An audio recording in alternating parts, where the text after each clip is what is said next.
So after we talked, you told me about your book. I looked into it, and we had already covered some of the science. Like before I even knew you fucking had a book or whatever. We went over some of the science and stuff that I contemplate pretty regularly. Yeah, it's just compiled. Right. It's concise. It's very, very, very easy to absorb. Yeah. For anybody, like any background. It's not. It's just not.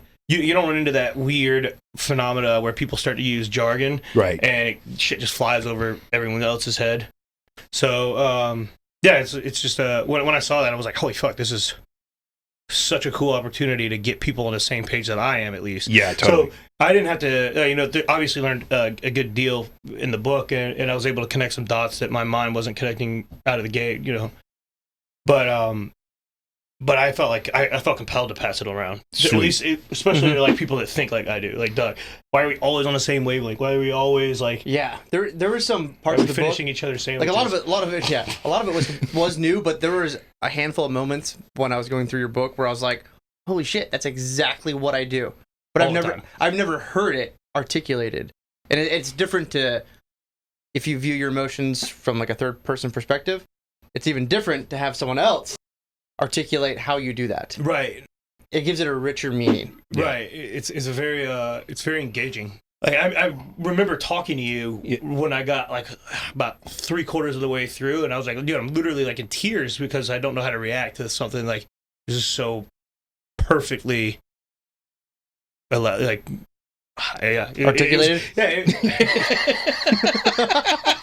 find the word. It was. Expounded. Yeah. Articulate is a great way to say you use words so good. But it was expounded. You had... It's not like you were just saying shit. It was very, very clear that you were expounding. Yeah. That was my third try, and I failed twice before at trying to get it. Because you don't write so good. Yeah, because I suck at writing. And I was just like, how do I figure out how to tell people how their mind works in a way that the reader will get an understanding of how their mind works as they're reading the fucking book. And it's tough. And I failed twice at it. I was just like, I got to throw this in the fucking garbage because it fucking sucks. It's not me. It's bullshit.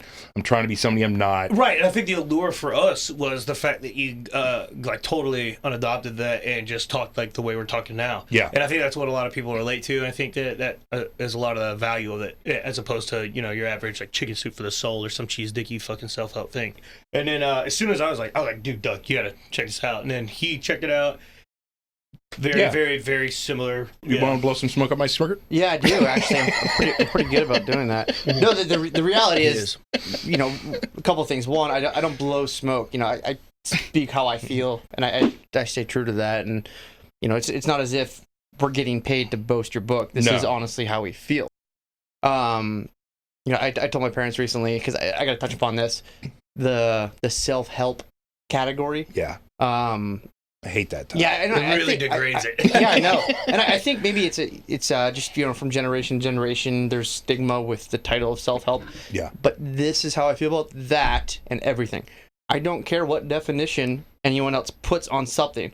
Yeah. If I benefit from it and can improve myself and those around me, I don't care what you call it. Yeah. And that's why I did it. I was like, there's a way to help people help themselves in a way that they can't fucking stop them from helping themselves. And I got to figure it out. It's really meta. Yeah. Right, yeah. Exactly. I was like... Thoughtception. Yeah, exactly. I was like, I got to figure out a way to tell this to people to where...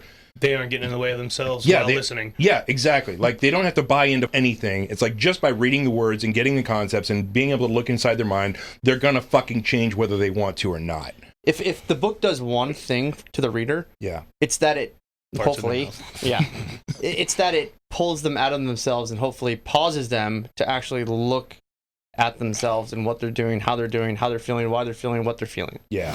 I think more people need to do that.